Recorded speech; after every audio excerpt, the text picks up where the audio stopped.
Okay, got a new reviewer outfit on. Yeah, just to check out on your old location and see how things have changed over the last year. Ow! What?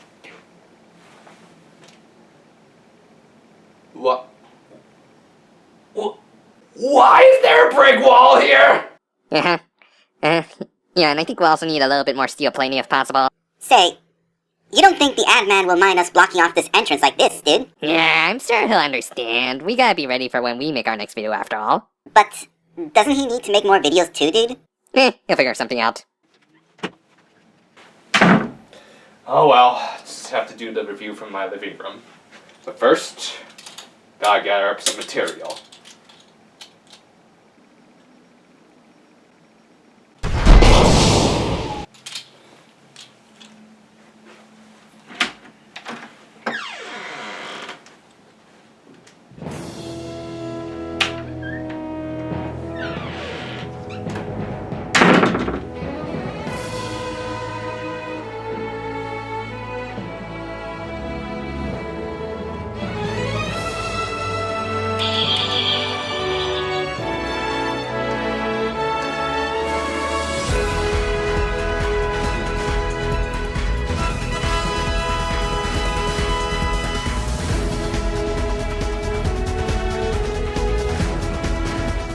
Hello my friends and welcome to the fun of anime and games that is the Taisen Zone. Or at least a temporary location, considering the entryway into my usual location has been blocked off by a giant brick wall of some sort. Don't know how that happened. I've been gone for about half a year now because I've been busy working at my local city hall. Oh, the stories I could tell you guys, from crazy cat lady's ring yard service bell while saying she suffers from anxiety issues, or crack valves in the bathroom, but you don't want to hear that, and besides we should probably keep this G-rated anyways. So let's get right into it with the reviews, shall we? Like always when I return, I do it with Super Robot Taisen game. This time it's going to be Super Robot Taisen Z3 the Jigoku-hen for the Vita and PS3. For those who have seen my previous 3 reviews for this series, you should know my general opinion. If you haven't, it boils down to this: crap, better, fantastic. So by that logic, this new iteration should be a masterpiece, shouldn't it?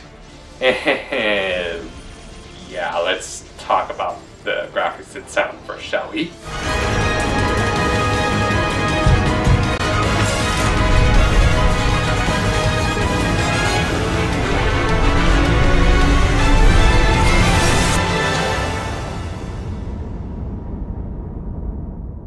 As usual, the sound is always great in these games, with the original voice actors for each of these anime coming back to reprise their roles. And of course, the music done by Jam Project is always going to be epic, especially this new opening theme, Rebellion. So, let's see, what about the graphics? Well, for the PSP, they certainly look good, don't they? Or, wait, what did I say this was for? I believe it was the PS3 and the Vita, wasn't it? Okay, let me rephrase that. The sound design is great, the graphics are bad. And no, it doesn't have anything to do with the fact that I'm reviewing the Vita version of this game, because both the PS3 and the Vita versions look virtually identical. And yes, I've heard the arguments that they're saving the best for the last game, that Presto's not used to using this new hardware. I've heard it all and I do not agree with any of it. First, even if they are saving their best for the Jigoku-hen, it doesn't change the fact that this same engine is still going to be used in the next game. If they don't set up a good base for it, then the Jigoku-hen isn't going to look all that great either. In fact, while the trailer for it looks good, it doesn't look like it's going to be that much of an improvement, so I don't have high hopes. And it's not as though Presto isn't already used to making software for these systems. They've actually already made 2 OG games for both the Vita and PS3, and they look pretty darn good. In fact, they blend 2D and 3D graphics really well, and I've never actually really enjoyed 3D graphics in my Super Robot Taisen games before, but these look really impressive. And it's not as though expect perfect graphics every time, but still, when you move on to the next generation of systems, you should probably try to improve a little bit. In fact, some of these animations look even worse than their predecessors. You're kidding. You're kidding, right? Wish I were Nightmare Moon, wish I were. I mean, just compare these animations of the Machine Guard Z and tell me which one looks better to you. 高視力ビーム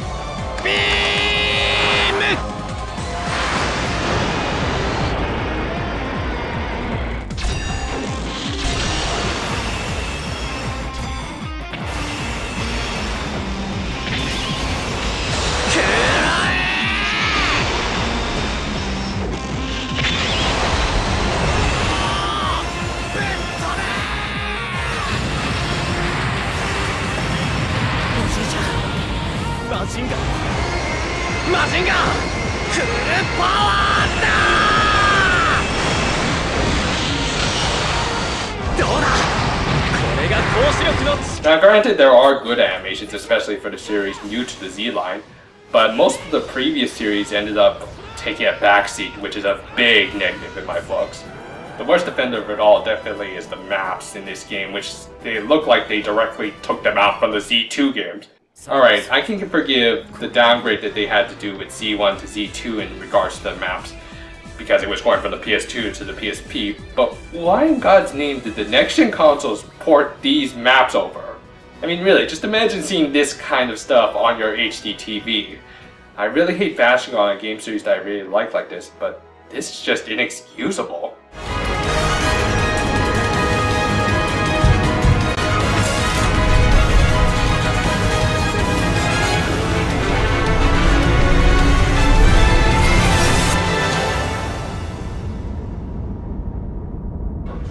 Okay, I gotta think of something good to talk about. Well, for one thing, the series roster here is actually really good. In fact, it's probably one of my favorites so far. And if it continues into the next game, it's going to be one of the best. Now, it is a pity that a few of the series, like Erica 7 or Space Warrior Baldios, had to leave the roster. But for those of you who have seen my previous reviews, you can imagine what I felt when I heard that Zabongo was leaving the roster. I'm the clever one, you're the potato one. Yes, sir. Now go away. You're not clever or funny, and you've got tiny little legs. In their place, we get my favorite comedy anime of all time, the rebuild of a great Gainax trendsetter, and the original Gainax trendsetter. And of course, Gundam UC if only to have a battle between Char and Full Frontal, which that statement alone is making my inner fanboy drool a little bit. So unlike the graphics, this actually builds on something that was already great from the last game and will only get better in the next game probably. And yes, Bonta-kun is in this one too. The genuine article, by the way, and not Mofo, though I wouldn't mind if Amagi's brilliant part joined the roster. I don't know how they would do it, but it would still be awesome. Overall, I love this roster, but I'm not a huge fan of the Bam Presto original cast here. Maybe it's because Crow from the last game was a tough act to follow, but I just find Hibiki to be a rather generic, angsty robot anime protagonist, not helped by the fact that, again, he's the only main protagonist in this game, and we don't get to choose our character like we did all the way back in the first game. The only things I really remember about the guy is that he had some dark hidden powers because, yeah, we don't see video games with characters like that these days. And the fact that he also had the hots for his teacher, whom I must question how she got her teaching license at the age of 21. I just love how she goes from wearing this to this when she becomes Hibiki's official co-pilot. Then again, considering the Super Robot Taisen games, this kind of blatant fan service might be tame by comparison. Though the one character that really rubs me the wrong way is the actual main villain of the game, Gadlight. Oh my god, I do not like this drunk jerk-off. Okay, so on top of having a really difficult and overpowered mech, this guy's whole motivation for being a bad guy is because his planet was wiped out by some sort of disaster, and he wants the Earth to suffer the same fate. He knows the Earth was in no way involved in his planet's destruction, he's just being a bit of a petty asshole who wants others to suffer because he doesn't have enough booze to drown his sorrows in. Seriously, most of his scenes are at a bar. This guy is certainly no Gao, to say the least. All that said, lousy villains and generic main characters aside, this is a really good roster of characters. However, I do have a problem with it in regards to...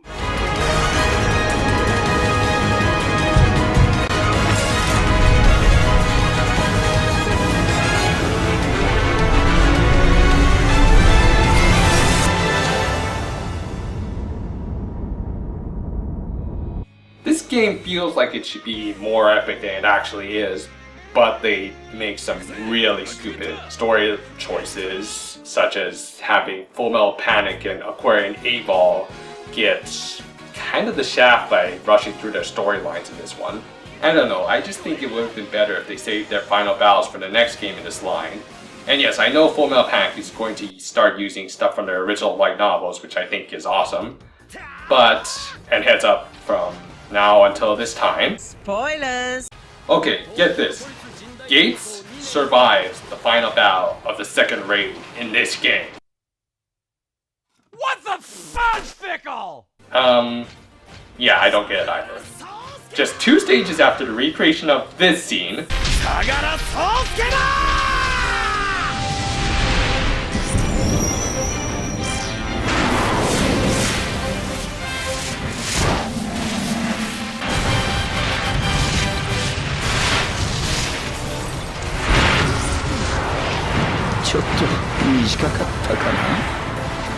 Gates returns alongside Big O's Beck because I guess they need to make a reference to the fact that they share the same voice actor, and it looks like he's going to be in the next game too.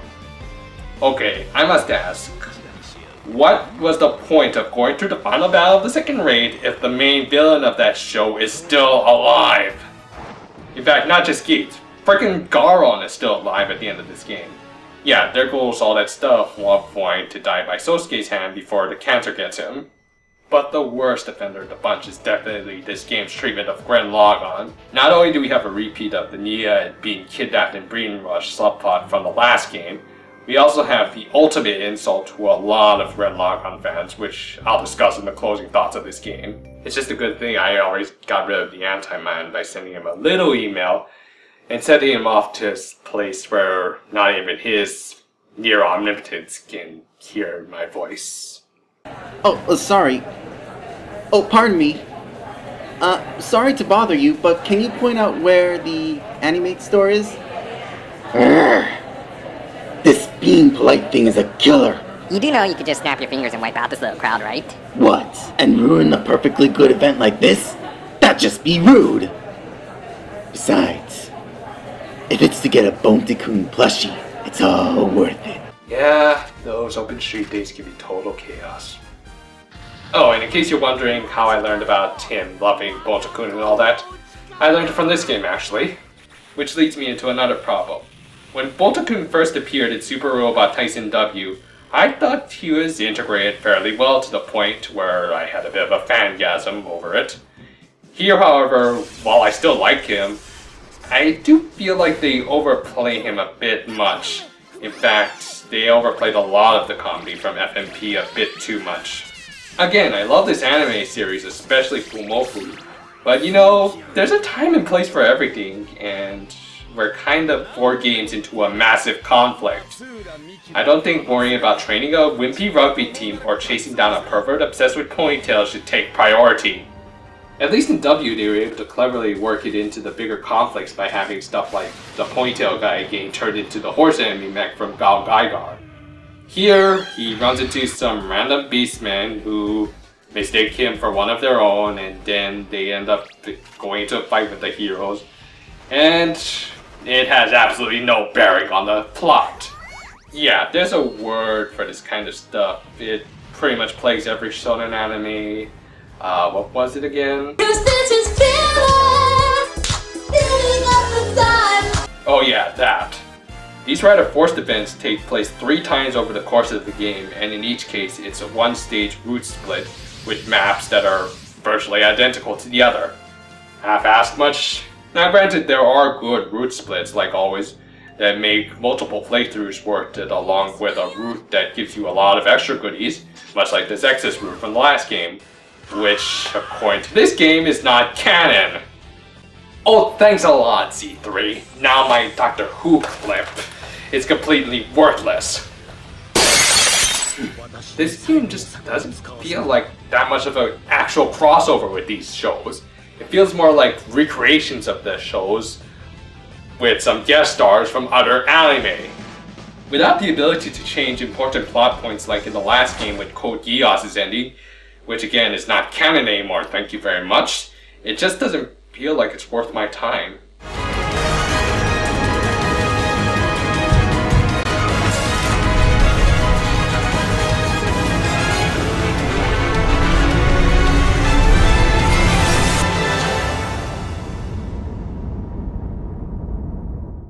Alright, I guess I've complained enough about this game, so I think we should talk about something that I legitimately liked, and that is the gameplay. I've heard that these systems originate from the new OG games, though I can't say for sure since I've never played them. Nonetheless, I do think they were good additions to this gameplay at least. First, we've got the tactical combo system. It occurs when you consecutively take out enemy squads, and for every squad you take out, the damage you deal and the currency you earn increases by 5%, until it maxes out after 5 consecutive kills. This means if you play your cards right, you could be dealing as much as 25% more damage and earn 25% more money every time. This adds a great new layer of strategy to these games, as now you have to plan out your damage distribution in a way that allows you to take out several enemies in a row. The other great new feature to this series is the tag system. Now, when I heard about this game having a tag team system, I was a little bit hesitant. After all, I really didn't care for Z1's tri-battle system, and this system actually sounded like something out of Super Robot Taisen K and L, which, yes, I played both of them, but they're so mediocre that I don't want to bother with a review for them. In fact, about the only time I've actually seen a dual battle system done properly was in this gem, Fire Emblem Awakening. So I didn't have high hopes for this one. Luckily for me though, I was happy to find that I was a little wrong. First of all, unlike the first Z game, there's actually a large enough roster to justify the squad-based system. There are plenty of good units to choose from, especially Gundam Wing and 00's main character level pilots. I was even shocked to find that there were some great Gren Lagann secondary characters aside from the titular mech. With these main units, they could have actually done a 4-man squad system like in the Alpha games, but here they decided to do their own thing, and it actually paid off pretty well.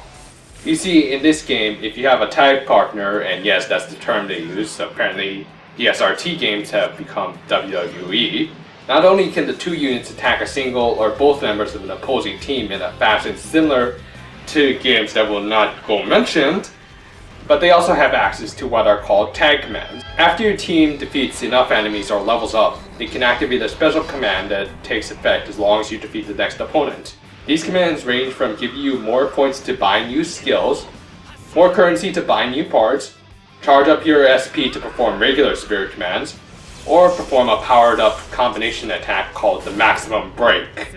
There's also one more command that lets your team move one more time during the turn should they defeat the enemy squad. So it replaces the continuous action skill from the Z2 game, and is unfortunately even more broken than they were in that game, because here you don't have to actually purchase it, and if you play your cards right, you can use it multiple times in one turn. So basically it turns it into a sort of Zutora no Tan kind of thing.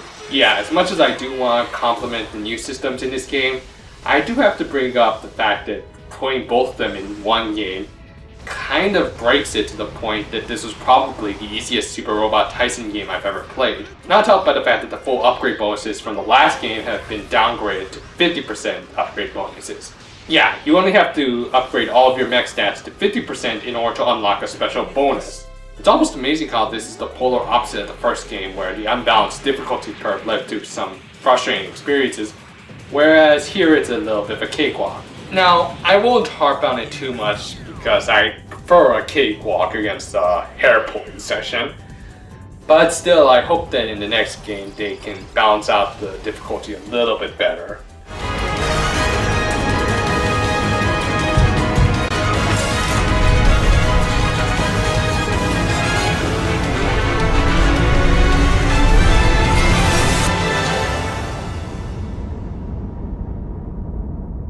One last thing I want to bring up before I get into my final thoughts is the introduction of DLC to these games. Over the first week of this game's release, Banpresto released 24 DLC levels.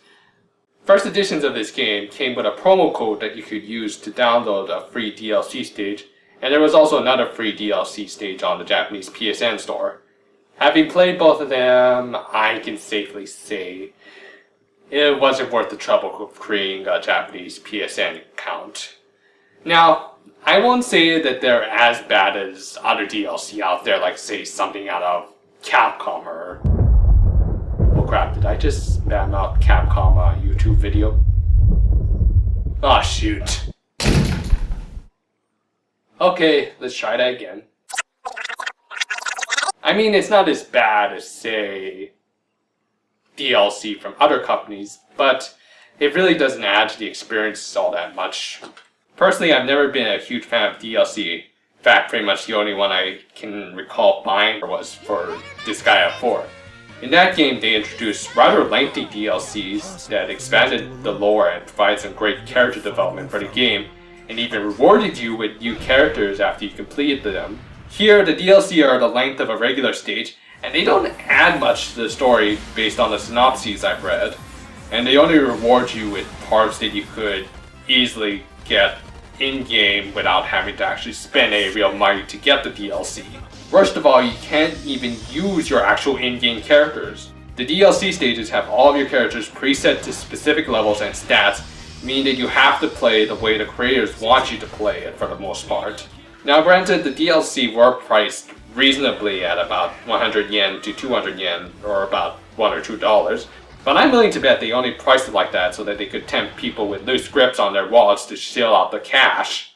Again, I know there are much worse out there, and I'm not even going to count this in my final score.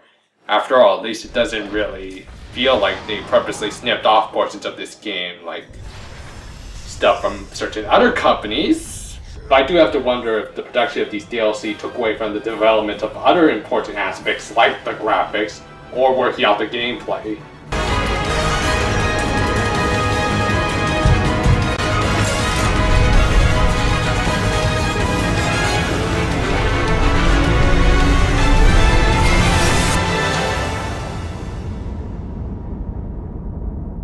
Let me just make one thing clear. This is not the worst Super Robot Taisen game I've ever played. After all, it does have some really good aspects to it. The tag and tactical combo systems add a new layer of strategy. Some of the animations for the new units are impressive, and it has probably one of the best rosters in all of the Super Robot Taisen games I've ever played. However, on the flip side of that, while I said that the new animations look good, the graphics for the most part are bad, especially when you consider the fact that it barely looks any different than the previous PSP games. The new systems on their own are good, but together they make the difficulty curve way too easy for me. And overall, it just doesn't provide the same sort of crossover feel I usually get with these games due to having a rather unfocused story. The previous game ended on such a strong and happy note that I even said in my last review, I would have been perfectly happy if it had just ended there. Not only did this game make the Jigoku-hen's good ending non-canon, it also failed to top the last game's great final boss. Now for those who don't want the final boss of this game to be spoiled, I suggest you skip ahead to this time. Otherwise, I kind of need to vent. Okay, so the final boss of this game is the anti-spirals. Yeah, the anti-spirals. Now normally this would be an awesome twist, if it weren't for the fact that this is only the second to the last game in this series, meaning that somehow Van Pressel thinks that their bad guys are going to top off these bad guys.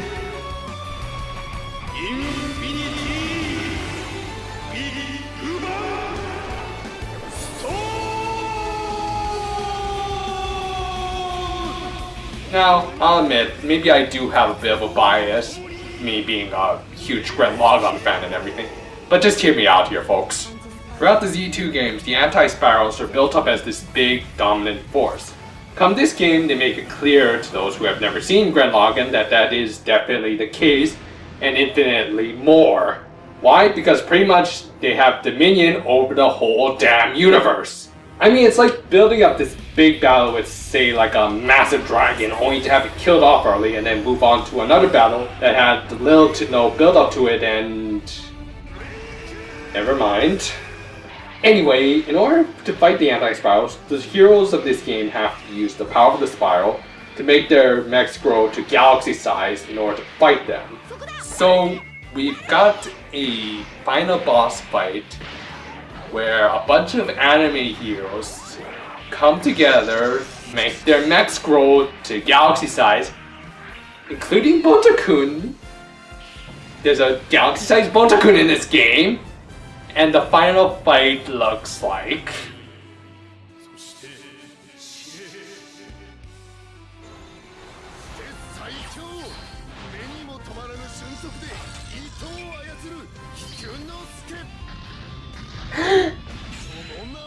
I'm disappointed to say the least.